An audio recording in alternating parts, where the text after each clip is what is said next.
Hello, good afternoon, and good morning. I'm LaKendra Tooks, and it's time for Tooks Takes. Oh my goodness. This weekend, Tooks took over Colorado. You guys, if you already follow me on social media, which, I mean, you must already follow me on social media at LaKendra Tooks. You've seen my Mountain Mama content, and I've got more because I'm obsessed with Colorado. Now, y'all know that I go back and forth. One day I'm into something, the next day I'm not into it. I'm very ADD with my feelings and my emotions, okay? So if ever I say something you don't like, just stick around. I'll probably negate myself tomorrow. But anyway, I know that I sat here holding this very mic and told you guys that I don't like traveling. And I don't like traveling, okay? That's mostly because I'm not the most organized person, but we're working on that. But let me tell you something. You invite me to Colorado, I'm coming. You invite me to Colorado, I'm dropping everything. I don't care what's going on. I will miss the Oscars for a trip to Colorado. Yes, indeedy. I loved it. Now, let me tell you this, okay? Let's go back. I was in Denver this weekend for work. We were opening the Van Gogh Immersive Experience exhibition in Denver. We were there doing media for that. Had a fabulous time, met so many incredible people. Well, let me talk about Denver for a second, because when I'm talking about loving Colorado, I think I specifically love Colorado Springs, okay? I'm not sure I'm a Denver diva, okay? Now, my background with Denver, I went to Denver the first time back in, that had to be like 2018. I did a little girls trip with my Blendian tribe. Now, I've talked about my Blendian tribe before. They're one of my bestie groups. I'm Black, they're Indian. You portmanteau it, bam, you got the Blendian tribe. We've been friends for a long time, and so we all have our different roles within the group. Paula V. Hi, Paula V. Paula V is our little baby Blendian, but she's very organized. She's the one that plans trips. She's the one that calls us up and says, "Hey guys, let's go to Denver." I said, "You know what? Let's go." Pal, you invite me, I'm coming. Okay, I'm not, now don't expect me to book the hotel or book anything. Just you book it and give me the Venmo, and I'll just give you my credit card, whatever. I don't care. But I was down for the adventure. At the time, I'm like, you know what? I'll go on a little adventure to Denver. At the time too, this was back in 2018. A lot of places, I mean, I don't know the history of marijuana legalization, but we were excited that marijuana was legal in Denver. We were going to be able to go to a dispensary. So we're excited about Denver. Oh, wait, actually for this trip, I will say I was in charge of finding the hotel. See, I told you guys I negate myself all the time.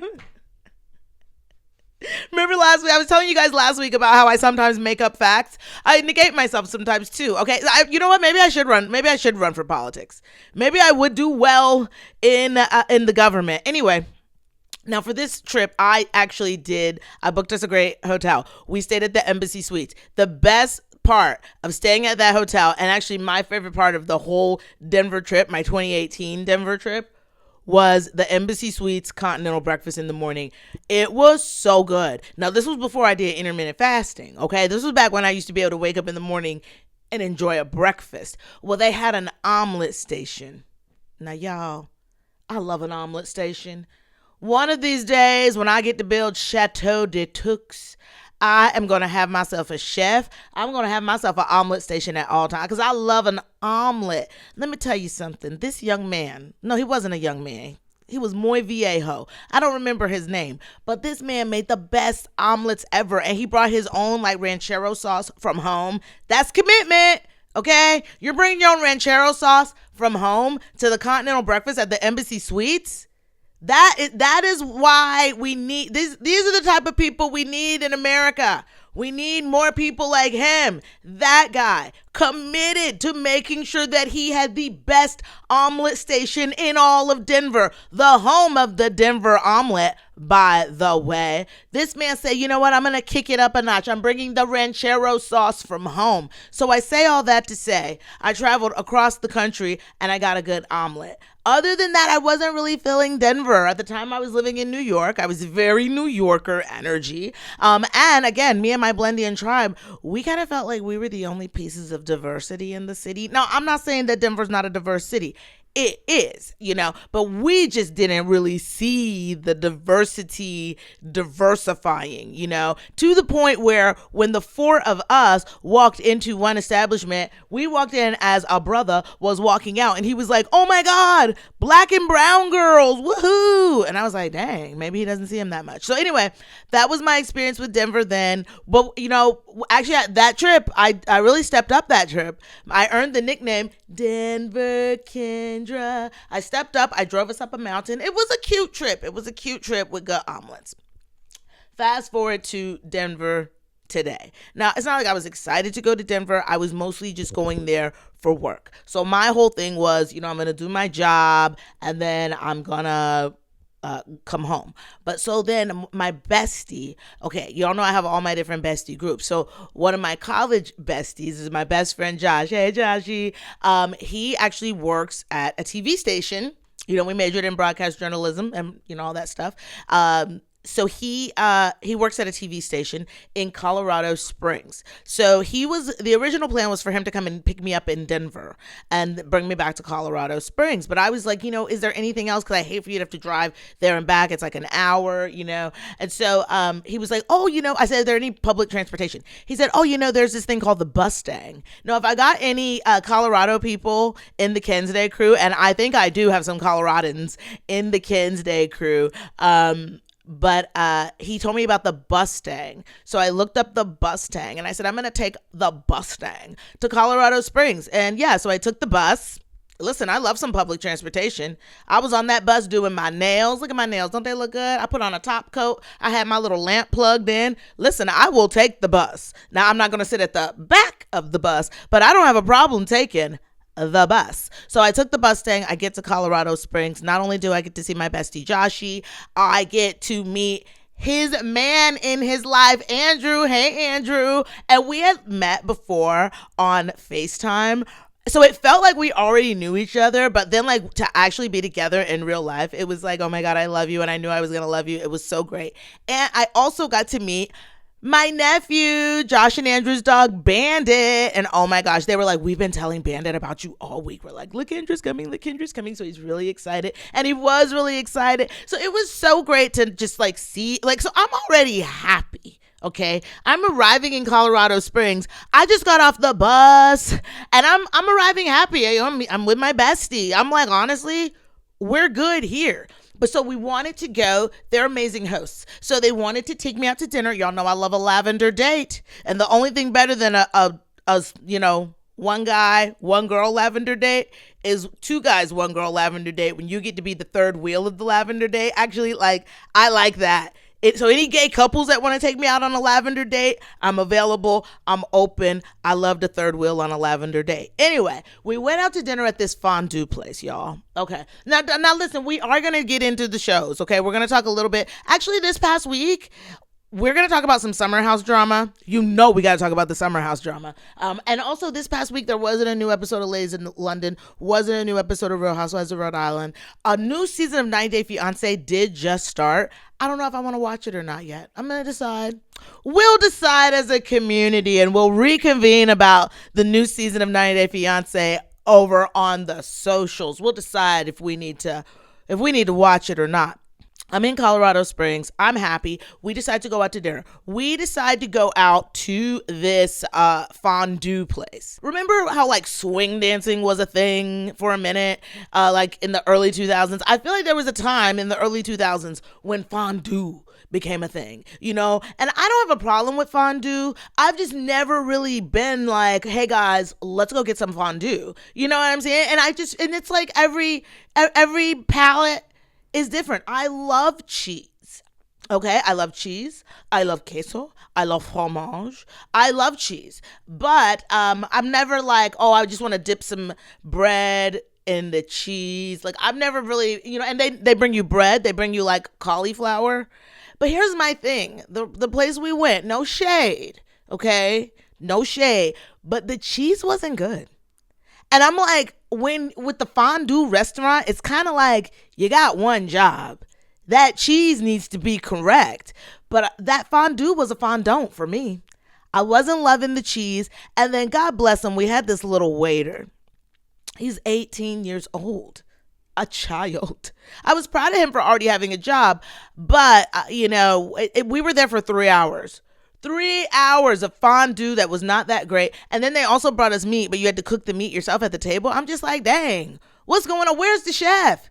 Cook my meat. I don't like to have to cook my own meat at the table. This is why I don't really go do Korean barbecue, because I never get it right. And then I always mix up the raw food fork with the cooked food fork and the cross-contamination. I'm just not good at it, So by the end of the night, we were just like, look, we'll take the dessert to go. We got to go. We've been here for 3 hours. We're cooking our own meat. We're cross-contaminating. The fondue's a fondant. We're going home. So we went home. Now, the next day, we had big plans. We're going to take a hike. Now, I'm not exactly a hikestress, but I love a hike. I love active activities. I'm like, yeah, let's take a hike. So I'm like, whatever, because like I said, I've been to Denver before. We did this hike in Denver, and it was cute, but it wasn't like breathtaking. I didn't walk away really feeling affected or changed. But we went to Garden of the Gods in Colorado Springs, and my Coloradans, y'all know what I'm talking about. My mountain people, y'all know what I'm talking about. I know we got some mountain people in the Kansas crew. We are very diverse. I was obsessed. Now, first of all, as we're driving up the mountain, I go through every emotion, from exuberance to wonder to fear, because we're going up this mountain, up it. And I'm like, looking at my bestie Josh, I'm like, Josh, please be careful.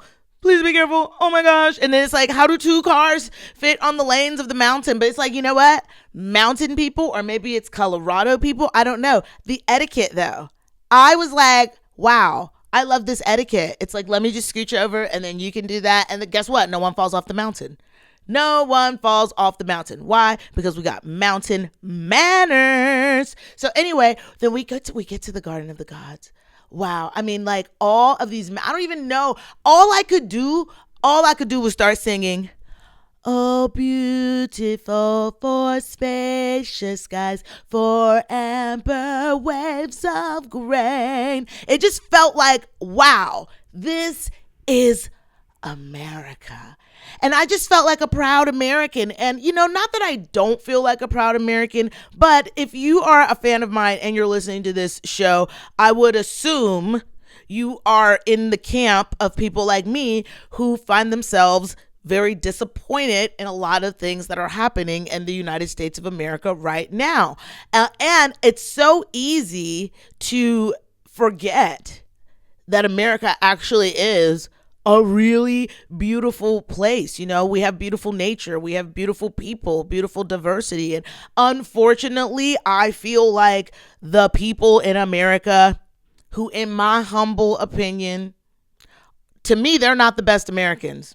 The ones that are making the news, the most news lately, to me, they're not the best representation of this country and what this country has to offer. And I just want to thank the state of Colorado. I want to thank the Garden of the Gods, honey. The gods. I want to thank God for the Garden of the Gods. I mean, because I'm assuming this is all nature. This is all nature, untouched by the harmful human hand. It was beautiful. There were people there rock climbing. I'm thinking, I see the rock climbers up there, and they are up there, dude, attached to a rope and a harness, a grappling hook. They're up there, baby. They are up that mountain. Now, not me. I stepped over a couple rocks and felt very accomplished. But yes, I really just like to see the beautiful nature. Every now and then I say this. That's why I'm actually super grateful for my new hosting job, where I do get to travel and I do get a chance to get out of LA every now and then. Because if you live in LA, you got to leave LA sometimes. You got to go and be in a normal city so that you could see how normal people live. Now, would I want to live around normal people full time? I don't know. Because I haven't lived around normal people in a while. Most of my adult life, I've only lived in LA and New York. But let me tell you something, baby. If an opportunity to move to Colorado Springs comes up, I'm coming. Because later on that night, after our beautiful day in the Garden of the Gods, honey, we went to a gala. Okay, so my bestie Josh was like, hey, do you want to come to this gala with us? It's for the Humane Society. I said, sure. I never turned down a gala. So I was telling my mom, hey, we're going to go to a gala. She's like, you need to quit going to all these gay events. I said, Mama, what? This isn't a gay event. It's a gala. And then she's like, gala, Gala. Isn't that a gay organization? And I'm like, Mama, no, that's just Gala. Now listen, don't get it twisted. My mama has nothing against the gays, the homosexual community. My mama loves the gays because I love the gays. And the gays love her child. So my mama loves and supports the gays. However, my mama's ready to be a grandmother. And she's like, you keep hanging around all these gay guys. You need to be hanging around some straight guys. And I'm like, Mama, I want to. I'd love to be around some straight guys. I don't know where they are. I haven't been out. And let me tell you something. We were talking about this, me and my girlfriends. It's like, we used to be able to go out and you'd meet a nice guy. And, maybe you flirt. Maybe you exchange info. Maybe you go on a date. But, like, that just really doesn't happen anymore. Like, whenever we go out, I almost don't even really like to go out that much. Because when I do go out, it's like, I'm probably not going to meet, the main purpose of me going out would be to meet some nice guys. And they're not really there right now. Cause it's like, otherwise I like to just hang out with my friends. Like, come to my house. I'll come to your house. Let's just like eat and drink and stay inside and relax. Anyway. So yeah, my mama thought a gala was a gay organization. It's not. Now this was actually for the Humane Society. They were raising tons of money for the dogs. I love dogs. I'm a dog mother. We love our dogs. But it was great because Josh's my bestie Josh's TV station was there, so I got to meet, all his TV station people. And I will say that his general manager's husband did think I was 12 years younger than I am, which I love to play that game. I love to let people guess my age. It's always so funny to me sometimes after I do an episode of Jeff Lewis, when people are in the comments trying to make little digs about my age. I'm like, I don't have a problem with my age. I just personally choose to be ageless. Also, it's like, anybody that has anything to say about my age, please let me see a Polaroid of you when you were my age. And then we'll talk, because I'm very proud of my age, and I'm very proud. I have good genes. I take care of myself. I do my yoga. I stay stress-free. And I hope I can always look at least 10 to 12 years younger than I am. I don't need to look 20 years younger, but if I can always be looking at least 10 to 12 years younger than I am cool with that. Now, I do want to switch gears because I want to talk about this summer house drama.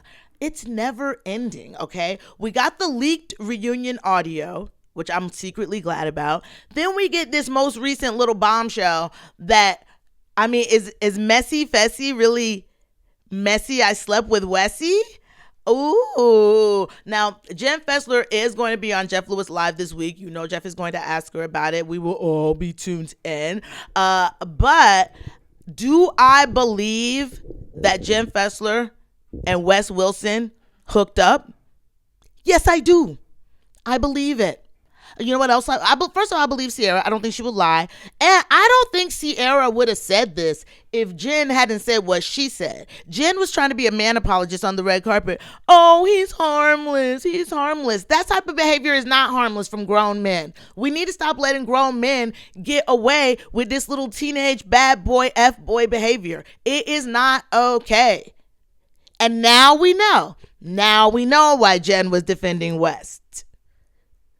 Because she went down south with West, because I saw another little piece of scuttlebutt that somebody overheard West bragging about how he received, we'll say, a fallacious present from an older lady housewife, and it was incredible. And I'm just looking at you, Messy Fessy, like, what about your husband? I don't remember his name. Now, who knows? They've been together a long time, 27 years. Maybe they have, an understanding, maybe da-da-da-da. But I think Jenn probably got drunk.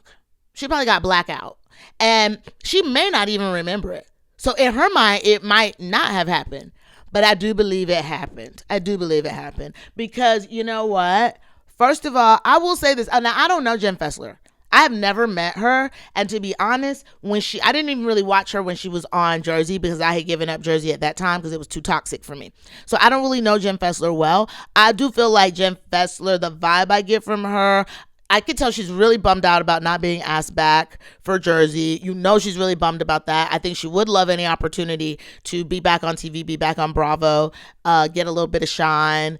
Is she thirsty? Sure, we all are. Listen, let me take a sip. We're all thirsty. We're in a society now when you want to be in the entertainment business, you better be thirsty or you're going to dry up. So yeah, I just believe it happened. I saw some other scuttlebutt that Amanda Bachelor, the spatula, because she flips on her friends, is meeting West's parents in a couple of weeks. And it's just like, but apparently, now didn't Sierra meet West's parents too? I'm just loving the drama. I'm loving the drama. And we've already seen a little clip of the reunion because the Bravo upfronts are this week. We already saw a little clip of the reunion where the gang, it's the whole gang versus West and Amanda Bachelor, the spatula, and they say that they have proof, receipts, timelines, screenshots that West had a whole entire girlfriend when he was hooking up with Amanda. Ooh, I love it. I love it. I was talking to somebody about this over the weekend. The reason I love reality TV so much is because my own life is pretty boring. I don't have any drama in my life, which, thank God. My life is pretty boring. It's like me and Savvy and, I'm watching my shows. I'm doing my jobs. I'm doing yoga. My life is like pretty chill. And although I'm quite chocolate, my life's pretty vanilla. My life's pretty manila. It's like you just put it in a folder and put it in the drawer.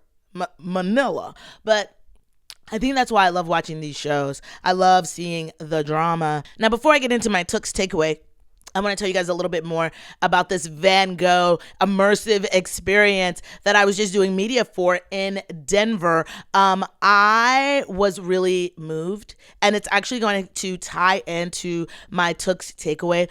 I don't know a lot about art. I didn't know a lot about Mr. Vincent Van Gogh. Honestly, the most I probably knew before I got this gig was that he cut his ear off or something like that. But I want to tell you, if that's all you know about Vincent Van Gogh, you're missing out. It's, for me, like, the experience is so cool. And it's like, of course I'm there, I'm working with them. But for me also, y'all know, even though I do sometimes make up facts, I am a bad liar. So it would be hard for me to passionately talk about, the exhibition if I didn't truly feel that way. But I got to tell you, if you're in Denver or wherever, the company that does these experiences, they're called Exhibition Hub. They do so many incredible experiences. They did the Bubble Planet, which that had traveled around quite a bit before it made its way to LA. Same with this Van Gogh exhibition. It's traveled around, and right now it's in Denver. We're also going to be opening an installation in Cincinnati in a couple of weeks. Very excited about that. I'm also going to be working with them for the Dinos Alive exhibition in Oakland this coming weekend. Very, very, very excited about that. Love the opportunity to work. Love the opportunity to learn and be inspired. And that's really my Tooks takeaway for the day. I just want to share with you some of the things that really inspired me about Vincent Van Gogh. In his lifetime, back in the 1800s, he suffered a lot. He had depression, he had emotional instability, and these are conversations that weren't had. We know that. The mental health conversation, it's really been getting the attention that it deserves only very recently, and it's still not taken as seriously as it should be a lot of times. And so, yeah, Vincent Van Gogh, definitely, he struggled. I feel like probably if I had been around back then, he and I could have probably been friends, because I feel like he's just like the kind of weird, creative guy, didn't seem to fit in anywhere. And, they declared him crazy. They sent him to the asylum, okay? But while he was in the asylum, he did create some of his best works. And I don't know, y'all, that just really inspired me as a creative person. And I want to inspire any other creative people out there. I know for me, I'm always a perfectionist. I'm always, sometimes I won't post anything because I'm like, I don't know what to post. I don't know what to do. It took me forever to start Tooks Takes because I was so nervous. And what are people going to think? What if I don't do it right? And I just want to encourage each and every one of you, because this is what I learned from Mr. Vincent Van Gogh. Just do your thing, and the people that are supposed to like it will love it. So I think if you're a creative person, especially, or really any line, any field, okay, if you're such a perfectionist, I think that can drive you crazy sometimes. I think what you need to do, and trust me, I'm saying this to myself, is to just have faith that your work will speak for itself. So you don't have to be worried about making mistakes or having it be perfectly right. I mean, as I'm getting certified to teach yoga sculpt, which, by the way, the certification graduation is in less than a week. Oh my gosh, I'm so nervous. I'm so scared. But the same thing there. It's like I'm there. I'm gonna make mistakes. I'm human. I'm going to make mistakes. But here's the thing.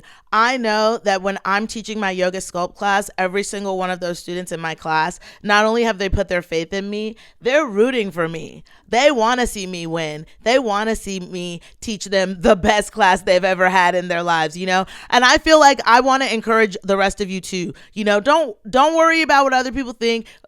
There are people out there who want to see you win. There are people out there who want that specific thing that you have. You are an anomaly. One of my yoga sculpt teachers, that is her little mid sculpt sermon that she gives us every class. You are an anomaly. There is nobody else out there like you. There is nobody else out there that can do what you do. So do it. Do not rob the world of your incredible gifts. Imagine if Mr. Vincent van Gogh had done that and instead, you know what he did? He took all his pain, all his turmoil, and he channeled it into beautiful creativity. And I want you to do that too. Whatever you're going through, let's take it and let's channel that pain, that turmoil. Let's channel it into something beautiful. Oh my goodness, my Tooks takeaway was a little bit all over the place today, but I think y'all got it, right? I was Minister Tooks for a hot second there. Every now and then I do have to give you guys a little bit of a sermon. Now listen, we're going to get back to business, back to shows next week. But listen, I had so much fun in Colorado. I just had to tell you guys about my trip to Colorado, and I had to vent about fondue, guys. Listen, sometimes you just have to vent about cheese. Is that a first world problem? My fondue isn't good. Yeah, that's definitely a first world problem. But listen, if I'm gonna have problems, can they all just be first world problems? Oh my goodness, Kensday crew, thank you all so much for all the love and support. Follow us on all the socials at LaKendra Tooks, at Tooks Takes. Like, comment, subscribe, tell a friend about Tooks Takes. We're on our way to becoming the #1 podcast on earth. And it's all because of you. And as always, I hope and pray that my light helps you find your light and you shine so bright. And I will see y'all next time. Bye.